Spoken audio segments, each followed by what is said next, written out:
तर राष्ट्रवादी शरदचंद्र पवार पक्षाचा वर्धापन दिनाचा कार्यक्रम होतोय अहमदनगरच्या न्यू आर्ट्स महाविद्यालयाच्या प्रांगणामध्ये। या कार्यक्रमस्थळी कशी तयारी सुरू आहे आढावा घेतला आमचे प्रतिनिधी सुनील भोंगळ यांनी। राष्ट्रवादी शरदचंद्र पक्षाचा आज 25वा वर्धापन दिन हा अहमदनगरमध्ये साजरा होतोय। लोकसभेमध्ये राष्ट्रवादी काँग्रेस पक्षाला जे आहे तर ते भरघोष यश मिळालं होतं आणि त्यानंतर हा पहिलाच वर्धापन दिन साजरा होतोय। आपण जर बघितलं तर या ठिकाणी विजयाचा शरदचंद्र अशा आशयाचे बॅनर्स या कार्यक्रम स्थळावरती लागलेले आहेत आणि आपण जर बघितलं तर भरघोष यश हे लोकसभा निवडणुकीमध्ये राष्ट्रवादीला मिळाल्यानंतर हा विजय उत्सव खरं तर अहमदनगरमध्ये साजरा होतोय आणि या कार्यक्रमाच्या निमित्ताने आपण बघितलं जोरदार तयारी या ठिकाणी करण्यात आलेली आहे।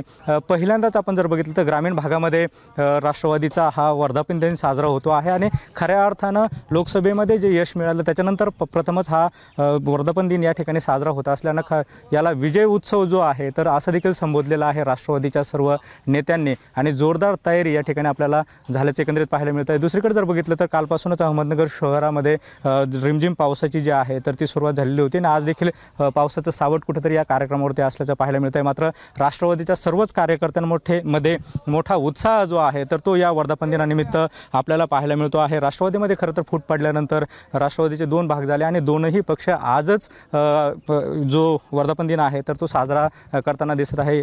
अजित पवार गट जो आहे तर तो शहरामध्ये म्हणजेच मुंबईमध्ये वर्धापन दिन साजरा करतोय तर राष्ट्रवादी शरदचंद्र पवार गट जो आहे तर तो अहमदनगर या ठिकाणी हा वर्धापन दिन जो आहे तर तो साजरा करताना आपल्याला पाहायला मिळत आहे। मोठा उत्साह या निमित्तानं कार्यकर्त्यांमध्ये आणि पदाधिकाऱ्यांमध्ये असल्याचं पाहायला मिळत आहे। कॅमेरा पर्सन मयूर वारगजेसह सुनील भोंगळ, एबीपी माझा, अहमदनगर। एबीपी माझा, उघडा डोळे बघा नीट।